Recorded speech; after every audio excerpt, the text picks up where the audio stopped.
All right, what's going on? We back. Motor City Sports Talk. We in the building. Let's talk some Detroit Pistons basketball real quick. And could and should the Detroit Pistons trade their lottery pick? Let's talk about it. Hit that subscribe button, bell icon button, share the video. Like if they fail in the lottery, like outside, like the top 5, then I think it's a high chance they should move the lottery pick. And depending on, who they should move it for, let's talk about that. All right, you don't want to bring in no more old rundown veterans like Blake Griffin or Derrick Rose. So you would be looking at somebody that's young. I mean, you would think about Kuzma, you would think about Ingram, you would think about Embiid, you would think about Ben Simmons, you would think about guys like that. Multiple guys from the Knicks, like maybe Kevin Knox, Dennis Smith Jr., Mitchell Robinson. If they take Christian Wood from us, it's being said that they might do a big move towards Christian Wood. You would think about a Bradley Beal. Some people would think about an Oladipo coming off an injury, being the older guy. I wouldn't. I wouldn't think about Chris Paul. I wouldn't think about Gallinari. I wouldn't think about DeMar DeRozan. All right? My whole thing is you want to get somebody that's young and that's going to be able to grow with your young core. Okay? So if I fell out the top 5, then I would think about it, especially if it's a drop-off outside the top 5. But we kind of went through the draft yesterday, and I'm going to do some draft spotlights coming up. I mean, you look at the situation, it's a kid from USC who's a good center that you can easily replace Christian Wood if you did let him go or couldn't be able to re-sign him. I mean, you got Tyrese Maxey from the Kentucky Wildcats. You got another point guard that slipped from France that knows Sioko Diambo. Hopefully, I know I butchered his name. People get mad. But when he started getting buckets, he'd get a name. I get his name right. But his boy is a point guard that's going late in the first round. You know what I'm saying? That's what he projected to go. And he had some injuries that kind of set him back, but he got a lot of talent. I mean, you got the Hillenborough guy, from Iowa State. So, I mean, you got talent all over the board when you're talking about this draft. This draft it may not be sexy up top with a Zion or a Blake Griffin or LeBron, but it's got a lot of depth, especially at the point guard position. So you really got to do your homework in this draft. So even if I fill out the top 5, I would be more likely to trade it. But still, I probably 90% still keep the pick. You know what I'm saying? Just knowing what could be there. You have to find diamond in the rough. And not saying these dudes are being overlooked like Maxey and some of these other dudes, but you got to be able to get the talent. The talent is there. You got to do your homework. You got to extend the amount of time to really dissect these players, to interview them on Zoom calls and stuff of that nature. So if I did trade the pick, then I'm looking at, as a package deal. Maybe, they don't want to give up Ingram. They're going to match any offer. Maybe I say I throw in my lottery pick to kind of, soften the blow, and we do a trade for Ingram. You get the number 1 pick, we take a salary on. Now, people are going to ask me, would I take Andrew Wiggins or Draymond Green for the first round pick? Absolutely not. You know what I'm saying? Wiggins couldn't hack it in Minnesota. I'm pretty sure he's not going to hack it in Detroit, okay? Straight up and down. Something about some of them Canada dudes just don't seem like some of them got the killer instinct. So I wouldn't do that, Only way I'm taking on Draymond Green or potentially Andrew Wiggins' contract if I get the Warriors lottery pick. That's it. Straight up and down. But another guy that I probably would consider bringing in, and maybe he's not the sexy pick, but people look at the Thunder, and they probably say, oh, he's talking about Chris Paul. I was talking about Chris Paul last year. If they really wanted to go for it, Chris Paul was a guy I would have considered, or Westbrook was a guy I really considered. But obviously everybody crumbled like, just crumbled like broken down cookies. You know what I'm saying? So you had Luke go down. Rose eventually went down, but he was solid last year. You had Blake go down. So, the core really went down, Reggie Jackson and all of them. So, bring in Westbrook, it really wouldn't have mattered to bring in a Paul, but a guy that I really, really have become fond of in the NBA is Shai Gilgeous-Alexander. If I fill out the top 5, I would trade my number 1 pick for Gilgeous-Alexander. He one guy from Canada that I think is going to be a stud. You know what I'm saying? Is he a true point guard or he a tweener? That's something for them to determine. He kind of played off the ball a little bit with Oklahoma City. I mean, you could play him and Schroeder in the backcourt together if you want to. If you wanted to obtain Schroeder as well, you want to trade Luke Kennard or somebody else to make the salaries match up. But that's one of the dudes that's on my trade list. If I had a list, it would be, obviously, y'all know I love Brandon Ingram. He one of the few Dookies I love since Grant Hill. I would say Jaylen Brown from the Boston, if they want to get rid of him for a pick because they feel like they made a bad salary thing. Decision on him last year. Gillisley Alexander, I would look at him. Kuzma, I would look at him. If the Lakers something they want to do because he seemed not to fit, and he from around the way. But also, you got a situation where the 76ers could move Ben Simmons and Joel Embiid, and that's what I get interested in at. You know, Elton Brand tried to move Ben Simmons a couple years ago, but the ownership stopped him from moving Ben Simmons in Philadelphia, and they said it's more likely that Brent Brown get fired and, you know, Joel Embiid and Ben Simmons stay. But if I had an opportunity to get Ben Simmons where I can move whatever they needed, Luke Kennard, Derrick Rose, whatever, I would look at bringing Ben Simmons. People say he can't shoot this and that.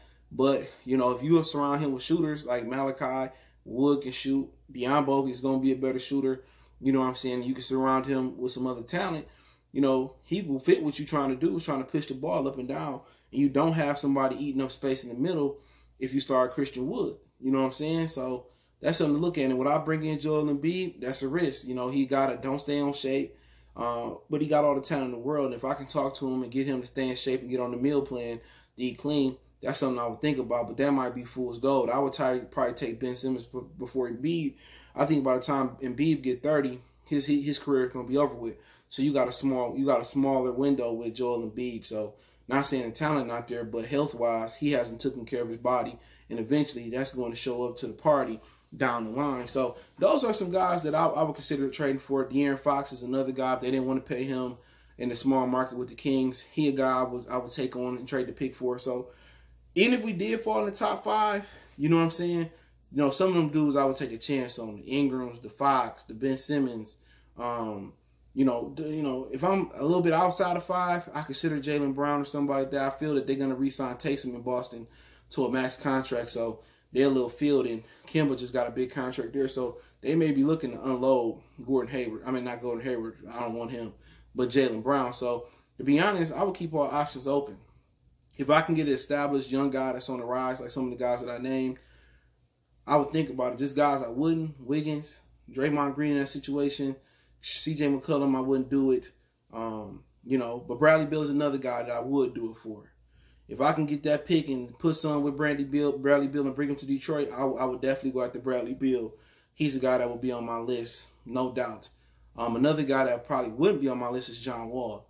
They say he look amazing, but just his character issue is a problem. His ability not to consistently knock down a jump shot, and then he blew out his Achilles twice. He blew it out on the court, and then he slipped at home and said he blew it out.